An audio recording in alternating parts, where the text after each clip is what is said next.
Graça e a paz de Cristo seja com o seu coração, meu irmão, minha irmã. Eclesiastes 3, 1 a 8. Eclesiastes 3, 1 a 8.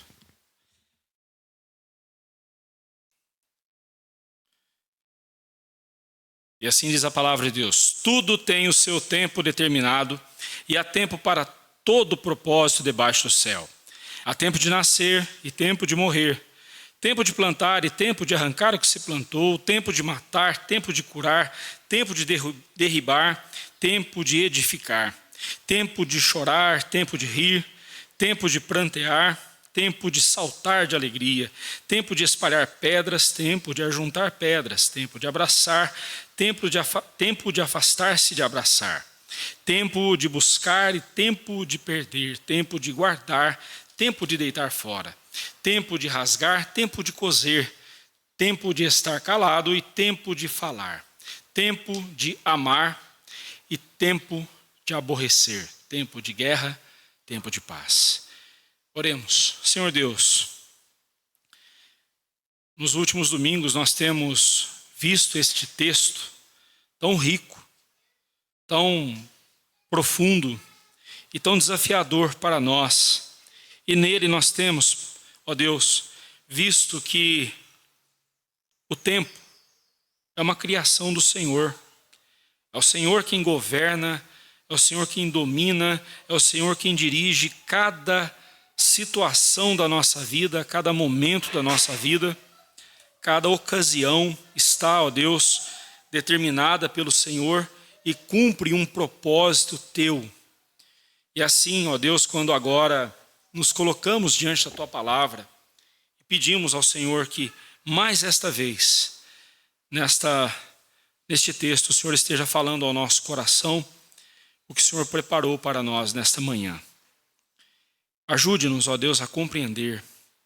Dê-nos ouvidos atentos, que os olhos da nossa alma estejam voltados para o Senhor, que os nossos ouvidos estejam atentos para compreender, captar a tua mensagem, guardá-la no coração e assim sermos transformados por tua palavra, santificados por ela e depois agirmos por meio dela, para que o teu nome seja glorificado. Assim, ó Deus, nós oramos e assim nós pedimos em nome de Jesus. Amém. Bem, este é o terceiro domingo que nós estamos trabalhando este texto com os irmãos. Primeiro domingo nós apresentamos para os irmãos o tema do assunto, desse trecho, embora se repita várias vezes a palavra tempo, e nós temos a impressão que esse trecho da palavra de Deus esteja falando sobre o tempo em si. É claro, ele está falando sobre o tempo, mas mais do que isso, esse trecho está nos mostrando que Deus é o Senhor do tempo. Deus está acima do tempo, Deus é eterno, Ele está acima do tempo, e o tempo é um instrumento nas mãos de Deus. E então, já mostramos isso para os irmãos, que Deus é o Senhor do tempo. Esse é o tema desses versículos. E toda vez que você ler este texto, por mais tentado que você seja a pensar no tempo, o tempo todo, traga a sua mente para lembrar-se dessa verdade. Deus é o Senhor do tempo. Também no segundo domingo eu mostrei para você que Deus, sendo soberano sobre o tempo, Ele é o Senhor do tempo. Também mostramos para os irmãos a totalidade da vida. Esse texto aqui, ele abrange a totalidade da nossa existência. Salomão, usando 14 pares, que aqui são chamados de merismas, 14 pares de palavras que são extremas entre si. Olhe, por exemplo, você tem o tempo de nascer e o tempo de morrer. Estamos falando dos extremos da existência da nossa vida. O tempo quando nós nascemos e quando nós morreremos. Então, quando ele pega esses pares que são opostos, ou pelo menos estão em posição oposta um ao outro, no seu pensamento, cada par encerra em si um conteúdo, encerra em si um ensinamento sobre o assunto. Por exemplo, quando ele fala sobre o tempo de chorar e o tempo de rir, ele está falando aqui não só das nossas emoções, mas está mostrando para nós que a nossa vida, ela se compõe, se constitui de situações em que nos alegramos, mas também choramos.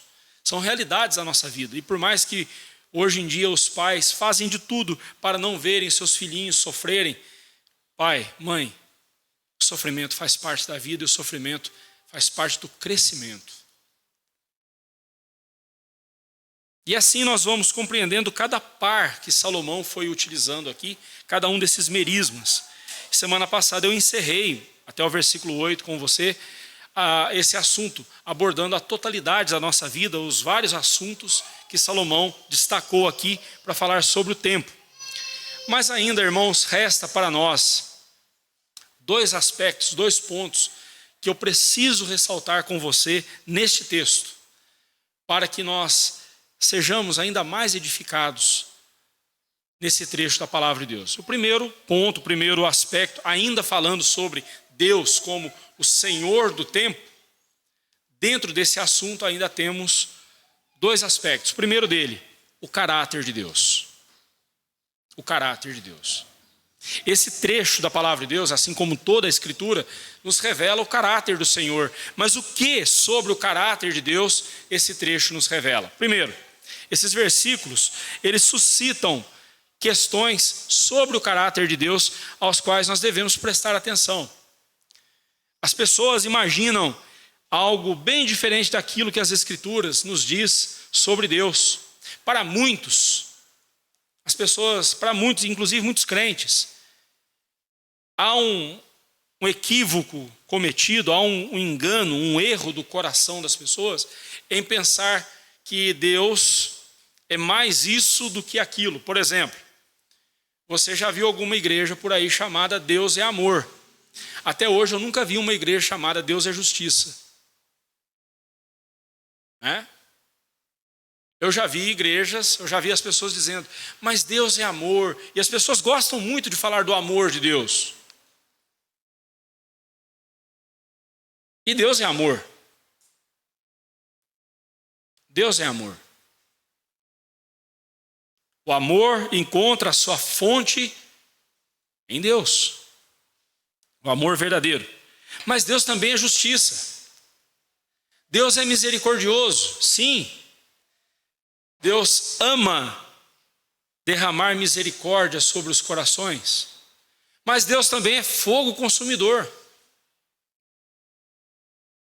E aí você diz assim, pastor, mas eu não vejo nada disso aqui nesse texto. Vamos começar pela primeira afirmação de Salomão. Tempo de nascer e tempo de morrer. A vida e a morte estão nas mãos de Deus.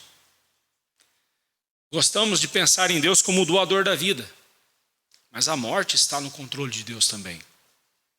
Deus governa a morte. Quando olhamos para Cristo lá na cruz do Calvário dizendo, Pai, nas tuas mãos entrego o meu espírito, ali não era Jesus Cristo não aguentando mais o sofrimento, então ele se rende. Não, ali era Jesus dizendo para a morte, agora você vem, agora você pode vir me buscar.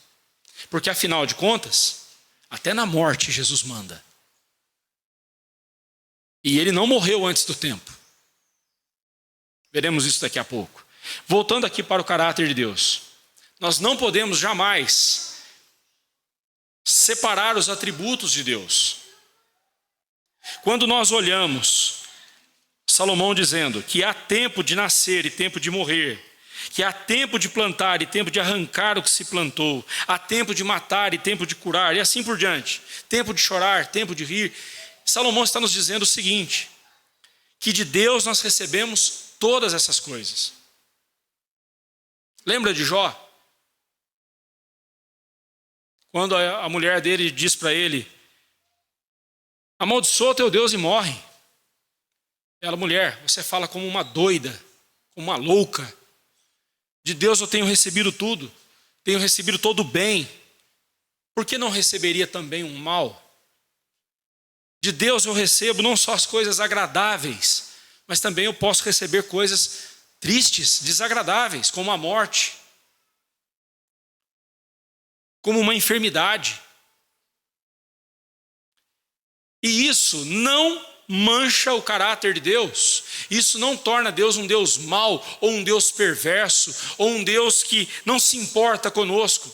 Pelo contrário, isso mostra que Deus ele é soberano. E essa doutrina da soberania de Deus traz ao meu coração uma paz tão grande, traz uma tranquilidade tão grande ao meu coração, em saber que não importa a circunstância em que eu estiver passando. Se agora na minha vida for tempo de sofrer, eu sei que o sofrimento está no controle de Deus.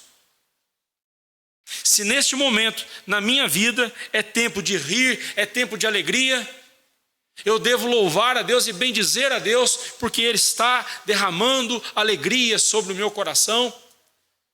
Mas a qualquer momento, eu poderei passar por uma situação difícil, de choro, de dor, de sofrimento. Mas entendamos isso, irmãos. Não haverá nada, absolutamente nada, na nossa existência, neste mundo, neste universo, que possa estar fora do controle de Deus. Então, quando olhamos para esse texto em que Salomão nos fala que existe tempo para todas as coisas determinadas, nós vimos que quem determina é Deus. As coisas não são autodeterminadas, as coisas não se determinam sozinhas. Isso seria acaso. Nós não seguimos essa lógica, ou essa, entre aspas, lógica do acaso. Nós não cremos no fatalismo. Nós cremos num Deus presente, num Deus todo-poderoso, que governa todo o universo, como acabamos de cantar. Um Deus que comanda todas as coisas. E se você, neste momento, na sua vida, for tempo de alegria, louve ao Senhor, exulte na presença do Senhor e exalte a Deus. Bendiga o nome do Senhor. Mas se for momento de chorar, momento de sofrimento, de pranto, de dor, exalte ao Senhor, louve ao Senhor, bendiga o nome do Senhor, porque não são as circunstâncias o que determina a nossa adoração. Se as nossas circunstâncias determinarem, se as circunstâncias da nossa vida determinarem a nossa adoração, nós não estamos conhecendo a Deus. Nós não estamos conhecendo o Senhor. As circunstâncias da vida, boas ou ruins, agradáveis ou desagradáveis, esperadas ou inesperadas, essas coisas todas servem como o campo, vamos dizer assim, como o local onde eu vou conhecer mais a Deus. E eu vou comparando essas experiências da minha vida com a palavra de Deus. Eu não sou um empirista, alguém que vive de experiências. Um homem chamado Carl Rogers, quem gosta de psicologia, já leu muita coisa sobre Carl Rogers. Carl Rogers, ele era filho de pais crentes. Ele tinha culto doméstico todos os dias na sua casa. E ele era um homem, desde pequeno, desde menino, ele foi dado às experiências. Ele sempre buscou experiências, aquelas experiências impressionantes da vida. Até que quando já na sua juventude, cursando psicologia ou fazendo seus estudos, ele resolveu se entregar a um projeto missionário e foi para a China. E na China, vendo a pobreza, vendo a miséria, vendo a opressão social e tudo mais, Carl Rogers viu todo o seu sistema de fé calcado em experiências ruir.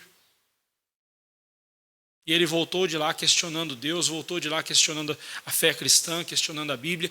Todas as experiências que ele teve no passado, ele simplesmente jogou fora, porque essa experiência foi extremamente dolorosa para ele. E aí eu não vou ficar falando sobre Carl Rogers, porque aqui não é o objetivo da mensagem. Só estou ilustrando para você que esse homem que veio a ser um grande expoente da psicologia, do qual muitos pastores bebem, do qual muitos crentes lançam mão dos seus ensinamentos, Carl Rogers, ele apostatou totalmente da fé. Por quê? Porque ele buscava uma fé calcada em experiências e não na palavra de Deus. Ora, irmãos, nós devemos ter experiências com Deus, sim. A vida cristã é uma vida de experiências e o tempo todo nós experimentamos a misericórdia, a graça de Deus. Porém, todas as nossas experiências devem ser subjugadas ao crivo da palavra de Deus. Não é o que eu sinto que determina as minhas ações. Como eu já disse aqui em outras ocasiões, é muito comum ouvirmos as pessoas dizendo assim: pastor, mas eu estou sentindo uma paz tão grande no meu coração. Eu vou me casar com aquele rapaz, eu sei que ele não é crente, eu sei que aquela moça não é crente, mas eu vou me casar com ela, porque eu estou sentindo uma paz tão grande no meu coração. Sabe por que você está sentindo paz no seu coração? Porque ninguém se opôs a você. O primeiro que se opor a você, a sua paz vai embora. Mas entenda que a paz não é instrumento de decisão. Na Bíblia, em lugar algum, nós temos a paz como instrumento de decisão, mas a paz como resultado de decisões que agradam a Deus. Veja, leia a palavra de Deus e veja toda vez que surgir esse tema sobre a paz no coração, você vai ver que ela é resultado da obediência a Deus e não de uma circunstância agradável. Não tome decisões porque você está sentindo paz no seu coração, mas tome decisões de acordo com a palavra de Deus para que as suas ações glorifiquem a Deus e aí, independente das situações que vierem, você desfrutará a paz de Deus que excede todo entendimento.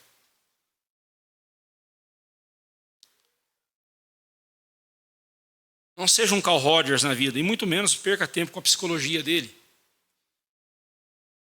Um homem que apostatou da fé, que abandonou a fé, não vai te ensinar o caminho dos céus, tenha certeza disso. Não busque conselhos de pessoas que não estão caminhando para o céu. Pessoas que estão caminhando para o inferno te darão conselhos que te levarão para o inferno. Pessoas que caminham focadas no céu, na glória de Deus, na vida eterna, estarem com Cristo um dia. Essas pessoas, é dessas pessoas que você deve ouvir conselhos. É para essas pessoas que você deve prestar atenção ao que elas estão lhe dizendo, porque elas lhe orientarão de acordo com a palavra de Deus. Porque o que adiantará você ganhar o mundo inteiro e perder a sua alma, disse Jesus. Então não calque a sua fé, não calque a sua esperança, não construa a sua esperança em cima das circunstâncias, porque haverá tempo na sua vida que será tempo de chorar, sofrer, mas haverá tempo de alegria também. Haverá tempo em que você vai lançar ao solo a única semente que você tem para comer. E no Salmo 100 diz isso: os que saem andando e chorando enquanto semeiam, voltará com júbilo trazendo seus feixes. Por que ele saía chorando enquanto semeava?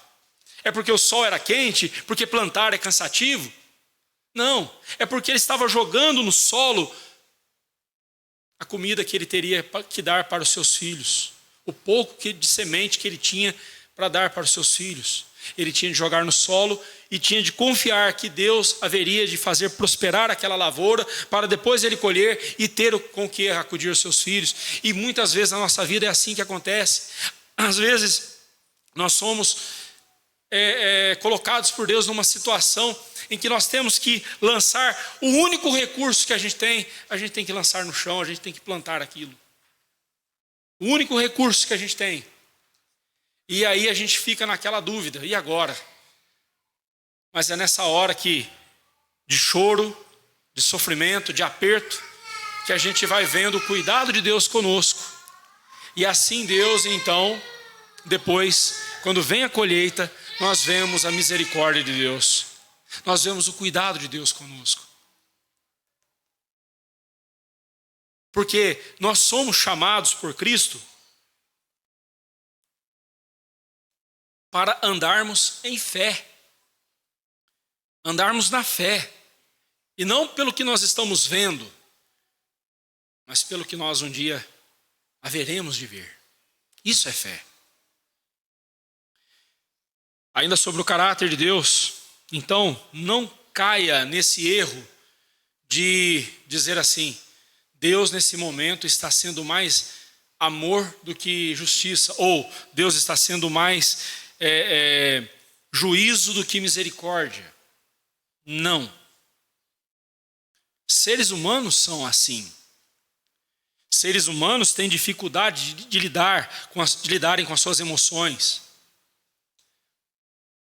Muitas vezes nós, no nosso senso de justiça, nós caímos na vingança, como nós acabamos de ler em Romanos 12. Amados, não vos vingueis a vós mesmos, mas dai lugar à ira, e ali a ira de Deus. Porque assim diz o Senhor: a vingança a mim me pertence, eu é que retribuirei. Quantas vezes nós, em nosso senso de justiça, estamos agindo motivados pela justiça, mas a gente sabe muito bem que a gente extrapolou um pouco em nossa justiça e aí acabamos dando algo mais do que a justa medida.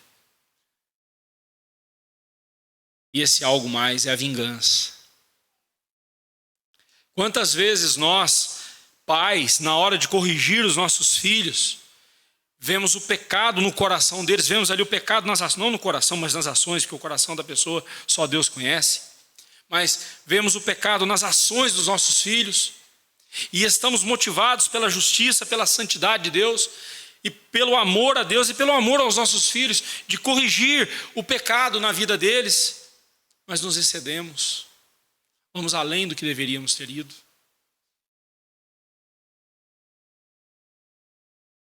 Quantas vezes nós nos excedemos em nossas emoções, nos excedemos em nossos apetites.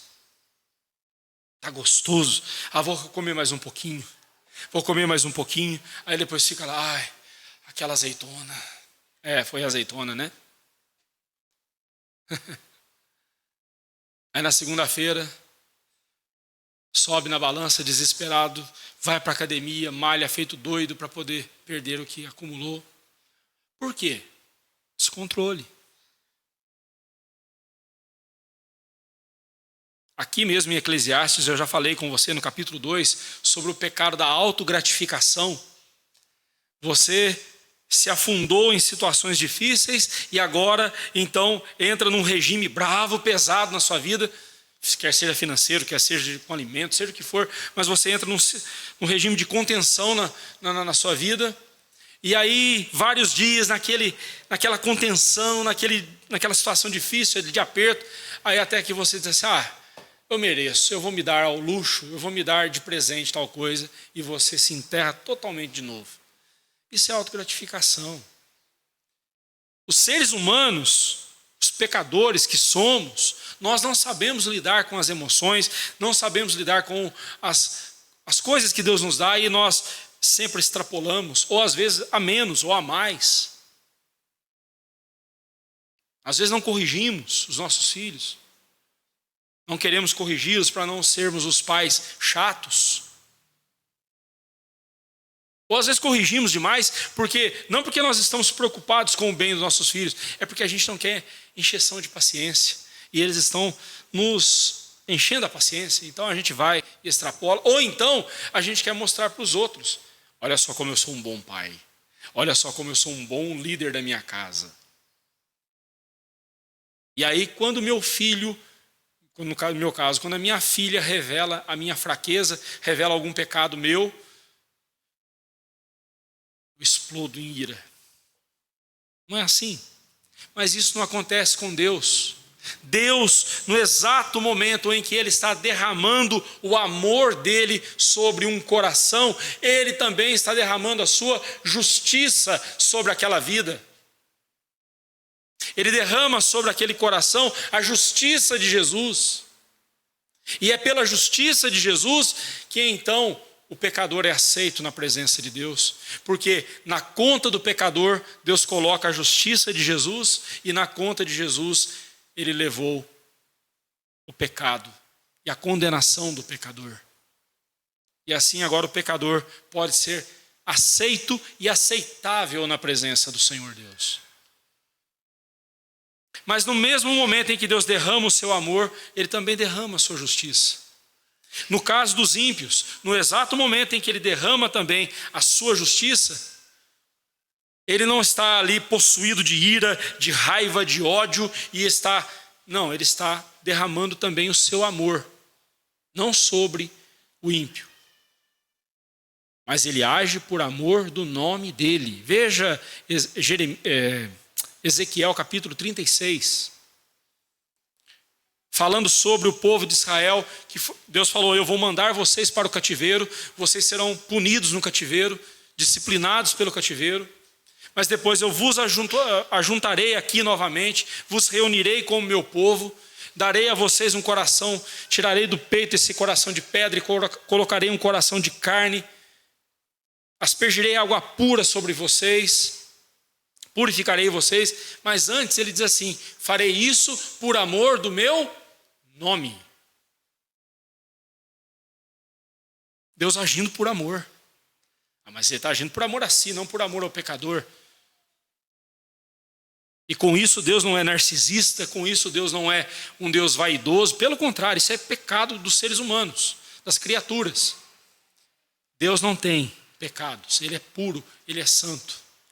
E toda vez, então, entenda isso, toda vez que Deus age, Ele age com todos os seus atributos, com todas as suas qualidades, com todas as suas virtudes, em perfeita harmonia e equilíbrio entre eles. Salomão vem nos mostrar exatamente isso. Quando ele fala sobre existir um tempo determinado para todas as coisas, ele aqui está nos mostrando o caráter de Deus. Porque Deus, Ele se revela a nós na sua palavra e nas circunstâncias do nosso dia a dia. Mas como nós, por nós mesmos, não podemos entender nada de Deus se não for objetivamente revelado, como é o caso das Escrituras, uma revelação subjetiva nós não entenderíamos.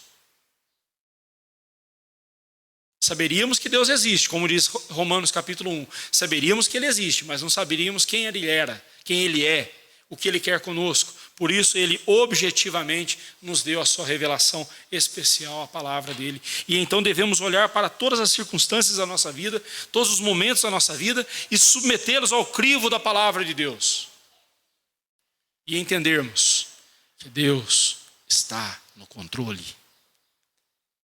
O seu caráter é por nós conhecido, e não só conhecido, mas também nós somos moldados e transformados conforme o caráter de seu Filho Jesus Cristo, conforme Romanos 8, 28, onde diz que todas as coisas cooperam para o bem daqueles que amam a Deus. Todas as coisas. Tempo de nascer, tempo de morrer, tempo de plantar, tempo de arrancar o que se plantou, tempo de matar, tempo de curar e assim por diante. Tudo coopera para o bem daqueles que amam a Deus. Mas que bem é esse? Versículo 29 responde: sermos conformados à imagem de Jesus. Esses dias eu estava pensando sobre isso, e aí, não sei se eu divaguei, não sei se eu fui além do que devia, mas eu fiquei pensando, Deus é um Deus tão maravilhoso.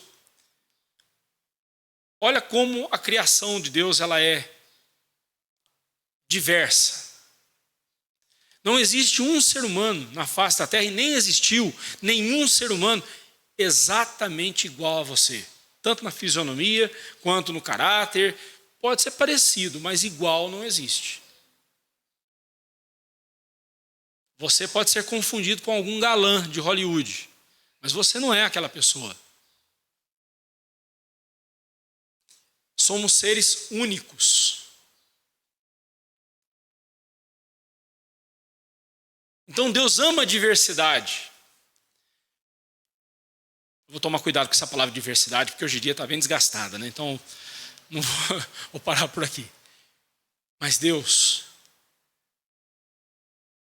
ainda que Ele nos tenha criado totalmente diferente um do outro, o propósito de Deus para os seus filhos, para os seus eleitos, é serem moldados conforme a imagem de Jesus. E sermos moldados conforme a imagem de Jesus não é só agirmos como Jesus agiu. Ou aquele livro, né, Em Seus Passos, o que faria Jesus. Bom livro para se ler, recomendo a leitura dele. Mas não é só isso. A imagem de Jesus em nós significa o caráter dele em nós. O nosso caráter ser moldado conforme o caráter de Jesus. Então, nesse sentido, Deus não está nem aí para a diversidade. Deus não está nem um pouco preocupado com a diversidade.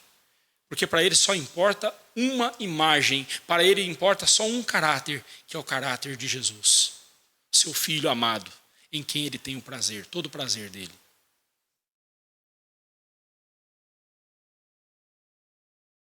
E não importa com quem você se pareça, não importa com quem você quer se parecer. O que importa é você ser parecido com Jesus, é você ter o seu caráter moldado conforme o caráter de Jesus. De outra forma, você não será aceito e nem aceitável na presença do Senhor. Então vamos falar um pouco sobre Jesus, porque esse texto também nos fala sobre Cristo como o Senhor do tempo. Pastor, mas eu não tenho o nome de Jesus aqui, não vejo nada, Salomão falando absolutamente nada sobre Jesus aqui.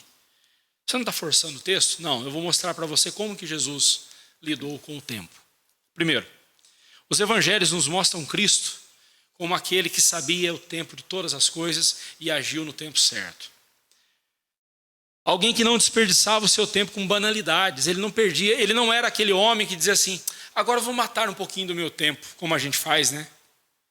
Trabalhei a semana inteira, estou corrido, hoje eu quero, deixa eu matar um pouquinho do tempo. O que você está fazendo agora, fulano? Não, agora eu estou matando o tempo. Se a gente parasse para pensar no valor que o tempo tem, a gente não jogaria fora. A gente não perderia o nosso tempo em banalidades. Jesus não fez isso. Em Gálatas 4, e eu vou pedir para você abrir a sua Bíblia, eu citarei várias passagens aqui, eu quero que você leia comigo. E mesmo que você não consiga acompanhar, achar o texto antes de eu ler, se você não conseguiu, só preste atenção. Gálatas 4, versículo 4 diz assim, vindo porém à plenitude dos tempos, Deus enviou o seu Filho, nascido de mulher, nascido sob a lei. Plenitude dos tempos. Isto é, o momento exato da história. Lembra que eu falei para você no primeiro domingo, né, há 15 dias atrás, quando eu comecei pregando Eclesiastes 3, 1 a 8, e eu falei para você sobre as 3 formas de tempo que se tem na Bíblia, que é o aion, que é a eternidade, o kairos, que é a oportunidade, o tempo determinado para alguma coisa acontecer, e o cronos, que é o tempo cronológico, a contagem do tempo, segundos, minutos, horas, e assim por diante.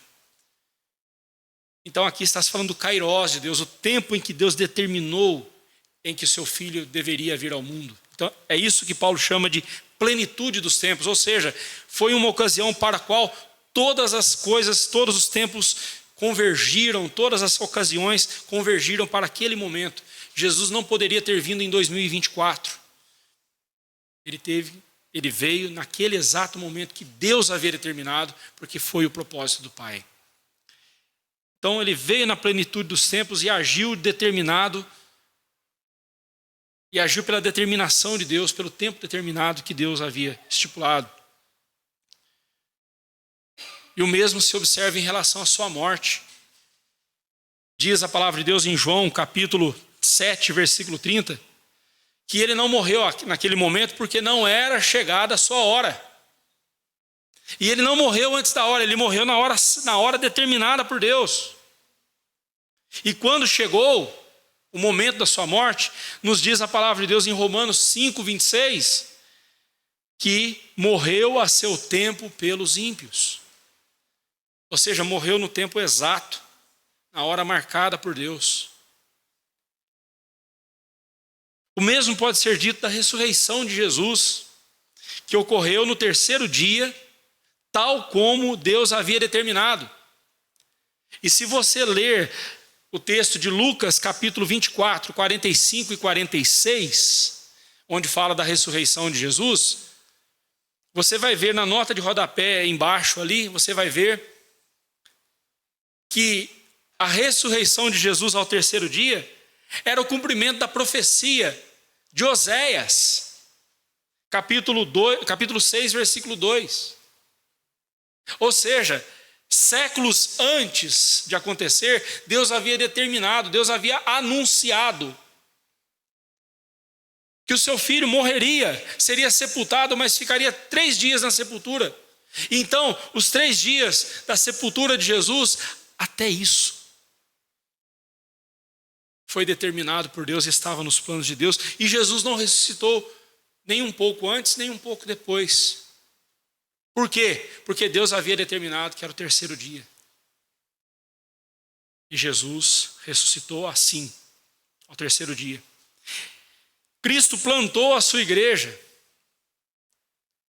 Salomão falou de tempo de plantar e tempo de arrancar o que se plantou. Cristo vem me buscar. Acabamos de cantar. E para o céu nos levará. Ele vai arrancar a sua igreja. Ele vai recolher a sua igreja. Ou como as pessoas gostam muitos gostam de dizer, ele vai arrebatar a sua igreja. Porque arrebatar não é secretamente, tá? Eu sei que tem muita gente que defende isso, arrebatamento secreto. Aí o marido vai olhar para o lado, só vai ver a roupa da esposa no chão. Cadê minha esposa? Lembrei.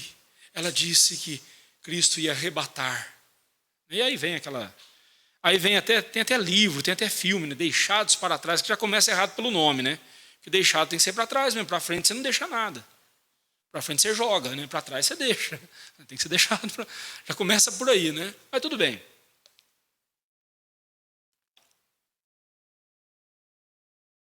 Mas se você crê que haverá um arrebatamento secreto, que Deus vai tirar secretamente os filhos dele e vai dar 7 anos de tribulação, e nesses 7 anos de tribulação o Espírito Santo não estará aqui presente,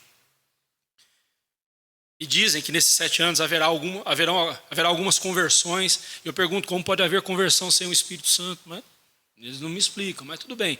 Se você quer crer assim, saiba que você está crendo em algo errado, numa interpretação equivocada das Escrituras. Começando pelo termo arrebatamento. Arrebatar não significa tirar em secreto.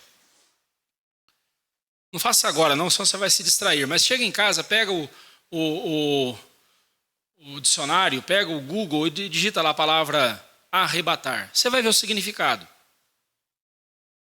Não tem nada a ver com arrancar ou tirar secretamente. Arrebatar significa arrancar com força.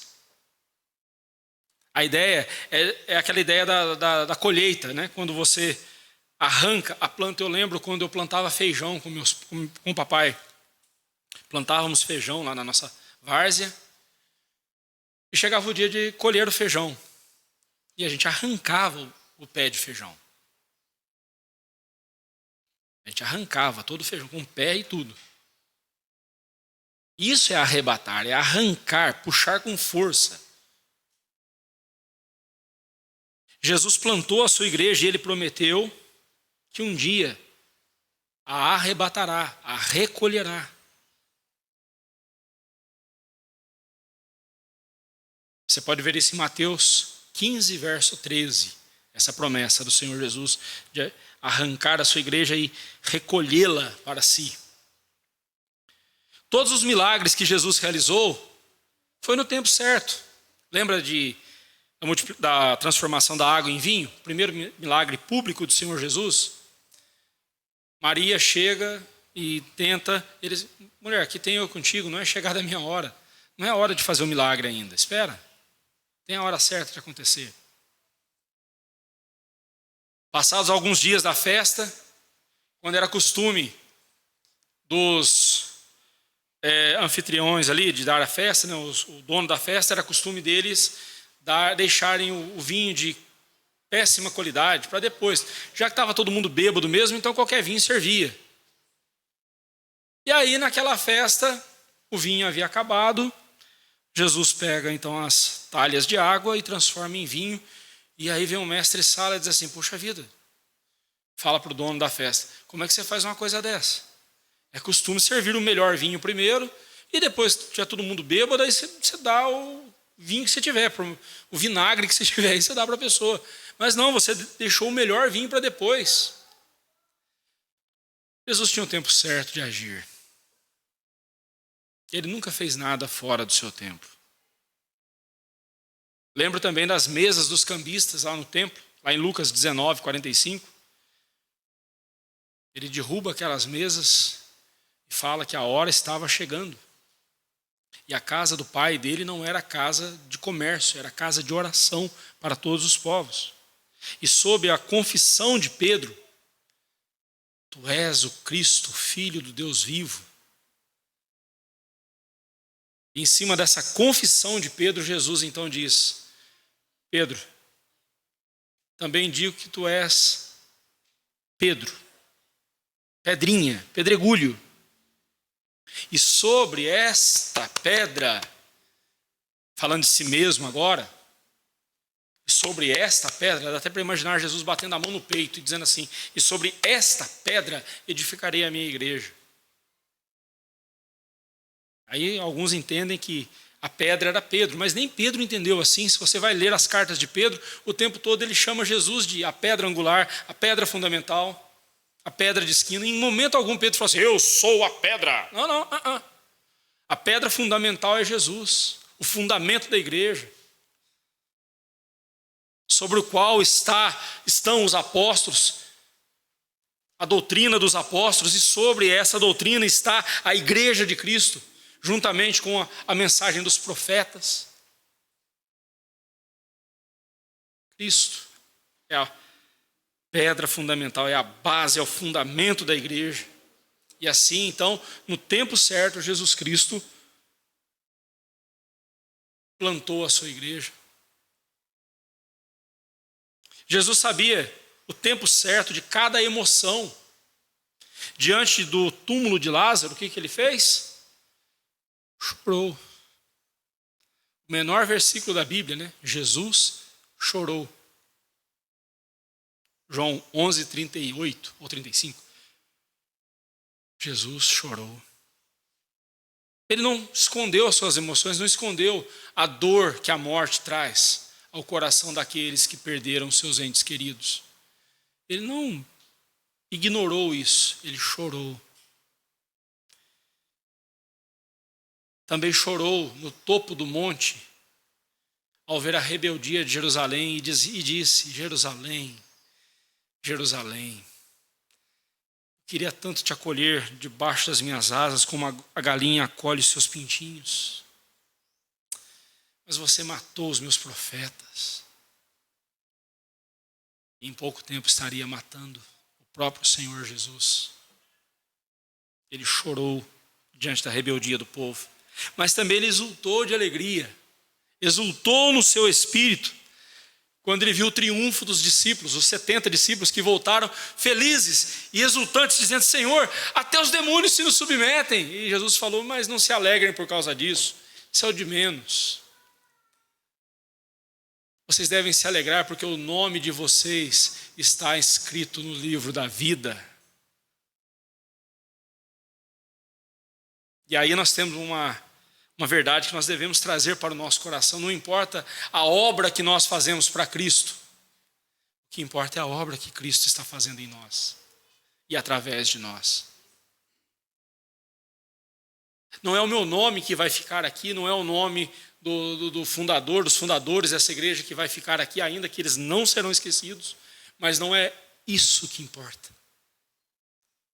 Não é isso que importa. O que importa é a obra que Cristo está fazendo no coração de cada um de nós. Quando ele diz, o que importa é que seu nome, Alair, está escrito no livro da vida. O que importa, Edson, é que seu nome está escrito no livro da vida. O que importa, Odila, é que seu nome está no livro da vida. É isso que importa. Ainda que o que vocês fizeram, ainda que o que nós estamos fazendo nessa igreja, na história dessa igreja, seja importante.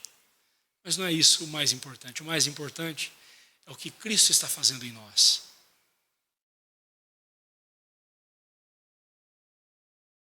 Cristo também soube a hora de desistir dos bodes e dedicar-se às ovelhas perdidas da casa de Israel. E quem eram os bodes?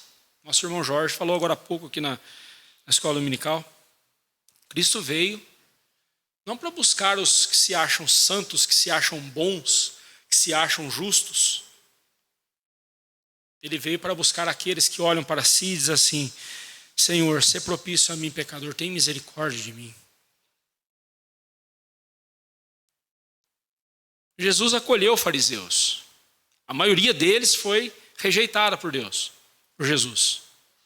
Mas teve fariseu que foi acolhido e salvo. Nicodemos, Paulo.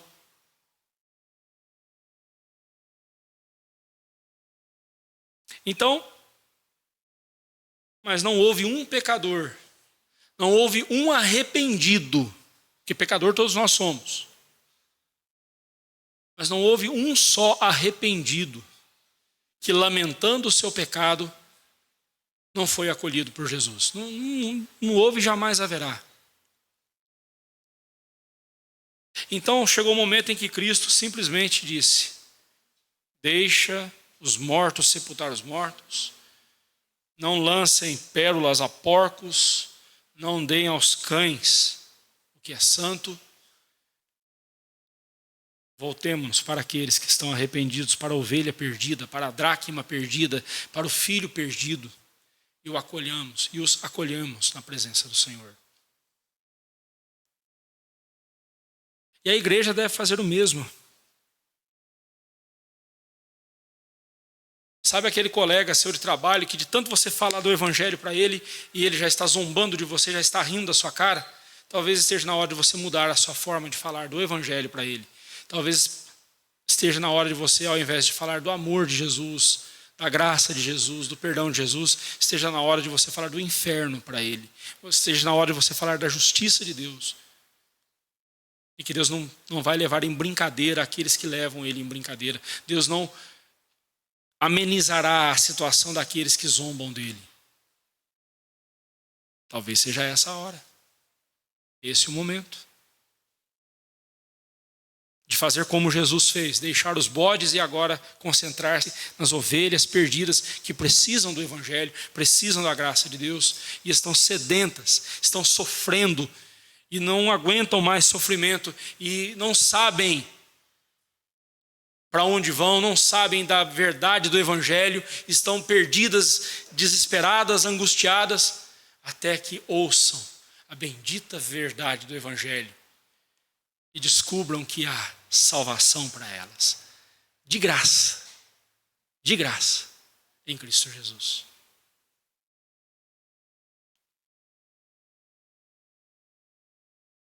Diante dos bodes, ele desistiu deles e dedicou-se às ovelhas. Deixou os arrogantes e soberbos, que se julgavam justos, para ir em busca dos humildes, que reconheciam a sua pecaminosidade e a necessidade de um Salvador. Ele sabia a hora de falar e deu testemunho fiel da verdade o tempo todo.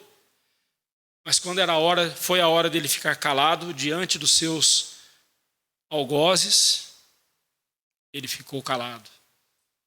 Você não vai se defender? Disse Pilatos. Herodes ou Pilatos, agora me confundi aqui. Você não vai se defender, estão falando de você. E ele, calado, não se defendeu porque o profeta Isaías, 700 anos antes, profetizou que ele seria levado como ovelha muda perante os seus tosqueadores e não abriria a boca. E para Jesus, o mais importante era obedecer a Deus, era cumprir todas as profecias de Deus a respeito de sua pessoa, e foi isso que ele fez. Ele é o Senhor do tempo. E em suas mãos está a consumação dos séculos, que ainda que e Ele não nos tenha revelado o dia disso acontecer, conforme Atos 1, versículo 8, versículo 7, mas ela vai acontecer. E quando acontecer, vai ser sob o domínio dele, sob o poder dele, sob a autoridade dele. Encerro aqui, irmãos, trazendo algumas aplicações práticas para a nossa vida. E eu quero que você pense nisso. Você deve seguir, não só você, todos nós, devemos seguir o exemplo de Cristo e aproveitar bem o tempo que temos para a glória de Deus. Mas Cristo não é só um exemplo que nós devemos seguir. Cristo é a fonte do poder que nós precisamos para fazer a vontade de Deus. Cristo não é só um modelo para nós. Ele é o capacitador, Ele é a fonte do poder que nós precisamos para fazer o que Ele quer que façamos. Mas nós temos que seguir o exemplo de Cristo e não perder o nosso tempo com banalidades, com futilidades. E preste atenção, o modo como você gasta o seu tempo é o modo como você passa a sua vida. Óbvio, né? Ô pastor, mas isso é óbvio. Mas de tão óbvio que é que a gente não para pensar. A forma como eu gasto o meu tempo é a forma como eu estou vivendo. Então, se eu gasto o meu tempo com coisas para glorificar a Deus, se eu gasto o meu tempo otimizando as oportunidades e fazendo tudo do jeito certo para a glória de Deus, então eu estou mostrando que é assim que eu vivo. Eu faço das minhas ações que glorificam a Deus. Porque o meu alvo de vida é glorificar a Deus, é exaltar o Senhor. E aí então nós tiramos aqui algumas aplicações para nós. A primeira, espere pelo tempo de Deus. Eu sei que esperar não é bom, eu sei que esperar não é fácil. Eu sei que quando você está esperando alguém passar na sua casa para te buscar e essa pessoa atrasa, é dureza. Mas no caso de Deus, nós temos que esperar o tempo de Deus. Ele conhece o tempo certo de tudo acontecer. Não só conhece, Ele determina o tempo certo de tudo acontecer. O ato de esperar confiantemente no Senhor renovará suas forças. Mas os que esperam no Senhor, o que diz o profeta Isaías? Renovam as suas forças. Sobem com asas como águias. Caminham e não se cansam. Correm e não se fatigam. Espere no Senhor e você verá as forças do seu coração, da sua fé serem renovadas. O tempo do seu nascimento e da sua morte estão nas mãos de Deus, mas o que você está fazendo entre esses dois tempos é sua responsabilidade. E Deus vai cobrar de você e de mim o que nós fizemos, o que nós dissemos, o que nós pensamos nesse período da nossa vida. Ajustaremos contas com Deus. Contudo, o que você faz com o seu tempo é da conta de Deus. E é por isso que você vai prestar contas a Ele.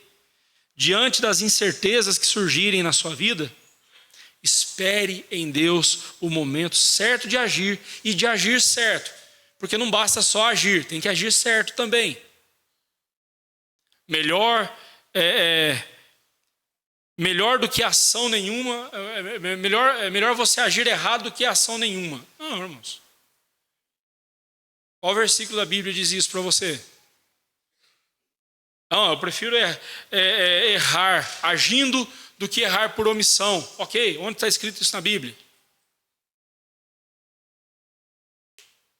A Bíblia não diz isso, a Bíblia diz, está faltando sabedoria para você? O que você tem que fazer?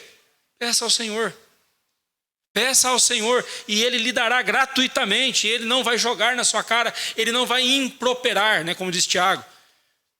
Ele não vai improperar, ou seja, Deus não vai dizer assim, mas você é um idiota mesmo, né, cara? Você está aí pedindo sabedoria porque você é uma anta mesmo, né? Uma anta de galocha mesmo, né? Isso seria improperar. Deus não vai fazer isso. Quando eu peço a Deus sabedoria, Deus se alegra com a minha oração. E Ele me dá gratuitamente, bondosamente, generosamente a sabedoria. Primeira coisa que a gente tem que pedir para Deus em todas as nossas orações, além do perdão, é: Senhor, me dê sabedoria para pedir de acordo com a tua vontade, porque em 1 João 5,14 diz que se eu pedir de acordo com a tua vontade, o Senhor vai me dar. Ah, é? Então, posso pedir o que eu quiser para Deus? Posso pedir para Ele e Ele vai me dar? Se é a vontade dEle? Calma. Presta atenção, o texto está dizendo: se você pedir de acordo com a vontade dEle, Ele vai te dar. Se não for de acordo com a vontade dEle, Ele não vai te dar. Peça sabedoria a Deus. Senhor, me dê sabedoria, porque eu não sei orar como convém. Por isso que eu preciso do Espírito Santo intercedendo por mim. Romanos 8, 26. Segunda atitude: viva toda a sua vida sabendo que um dia a morte chegará. Ô pastor, mas você está cheio de obviedades hoje, né? Óbvio, é verdade. Só que quantas vezes essa semana que se passou você pensou no dia da sua morte? Quantas vezes na última semana você parou para refletir que a sua vida está acabando? Está chegando a hora da sua morte? Quantas vezes? Eclesiastes é um livro difícil da gente ler, é um livro difícil da gente pegar gosto por ele justamente por isso. Porque ele nos faz pensar em coisas que nós não queremos pensar. A morte está chegando, e aí? E não adianta você olhar para os mais velhos, para os de cabecinha branca aqui não, viu? A morte chega para os jovens, chega para as crianças. Qualquer um de nós pode estar à frente de qualquer um aqui na fila. A fila está andando e eu só não sei o lugar que eu estou. E aí? Quando este dia chegar, você está preparado? Estará preparado para ele?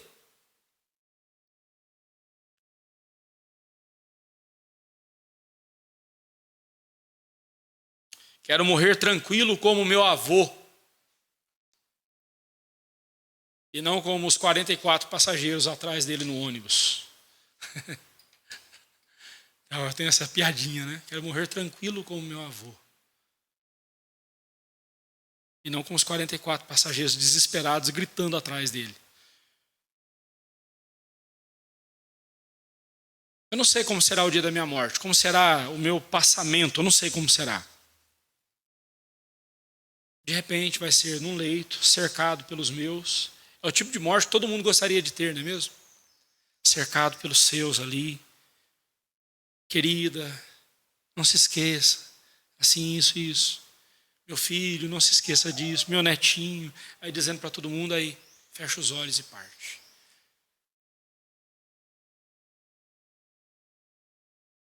Eu queria morrer aqui.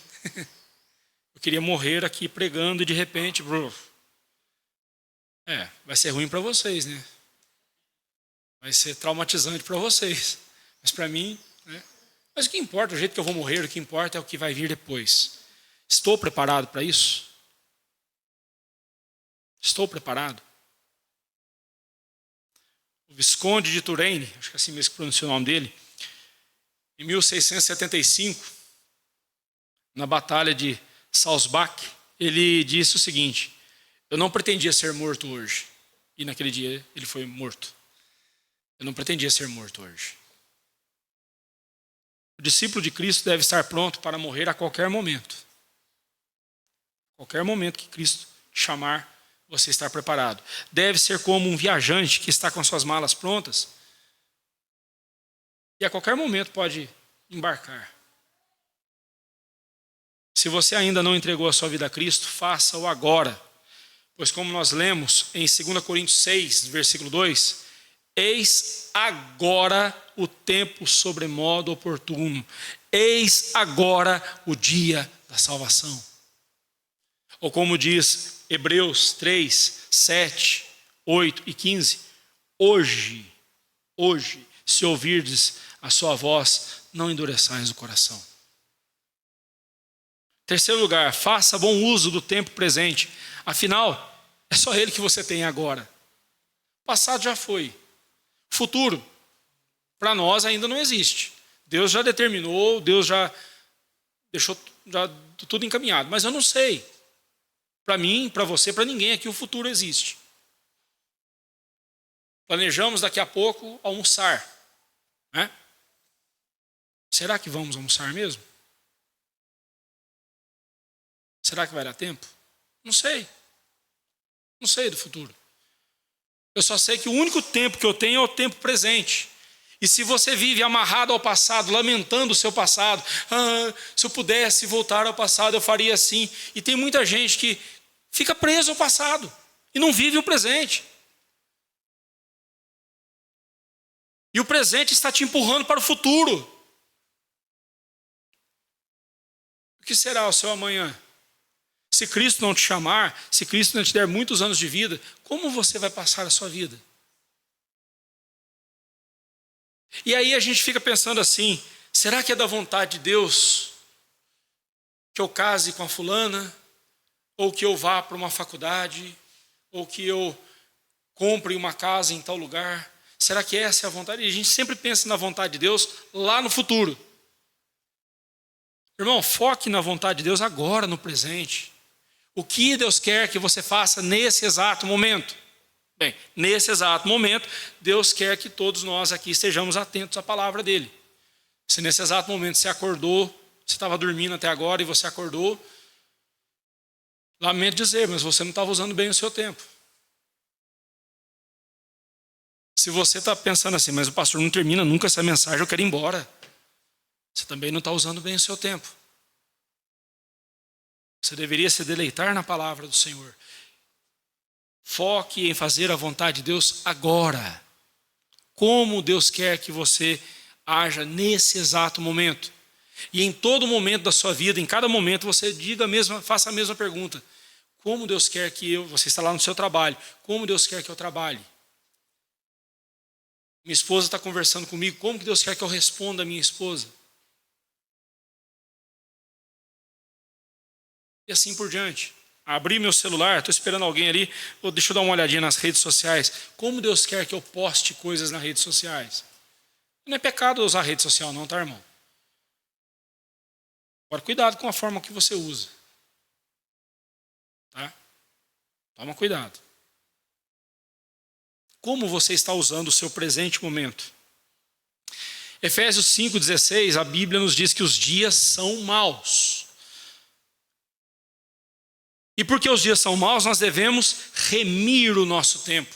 Ou seja, resgatar, como se fosse possível a gente tirar das garras daquilo que estão, das coisas que estão tomando o nosso tempo, arrancar das mãos dessas coisas, o nosso tempo, e remir o nosso tempo para a glória do Senhor. Por isso Paulo vai dizer no versículo 15 de Efésios 5, vede prudentemente como andais, não como necios, mas sim como sábios.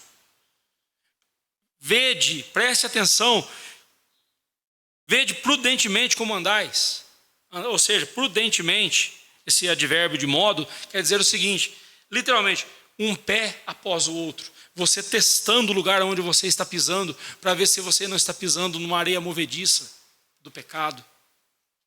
Você saber onde você coloca o seu pé, para onde você está se conduzindo, seja prudente.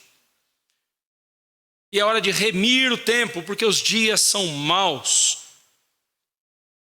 O que mais você precisa, como eu disse, é da sabedoria de Deus. Sabedoria para se calar, porque há tempo de ficar calado.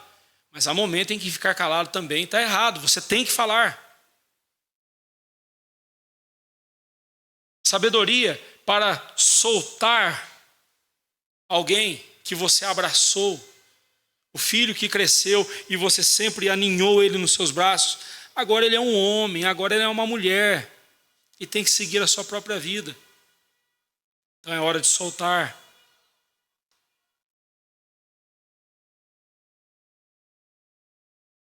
De destruir estruturas danificadas pelo pecado, deterioradas pelo pecado, para que no lugar delas você possa erigir estruturas belas para a glória do Senhor. Estruturas condizentes com a palavra de Deus, solidificadas na palavra. sabedoria para juntar recursos que serão necessários para fazer a vontade de Deus e abrir mão desses recursos quando Deus pedir. Sabedoria para orar como Moisés orou no Salmo 90, verso 12. Ensina-nos a contar os nossos dias para que alcancemos coração sábio. Que Deus assim nos abençoe. E que em cada momento da nossa vida, Ele, e somente Ele, seja glorificado e exaltado. Deus assim te abençoe.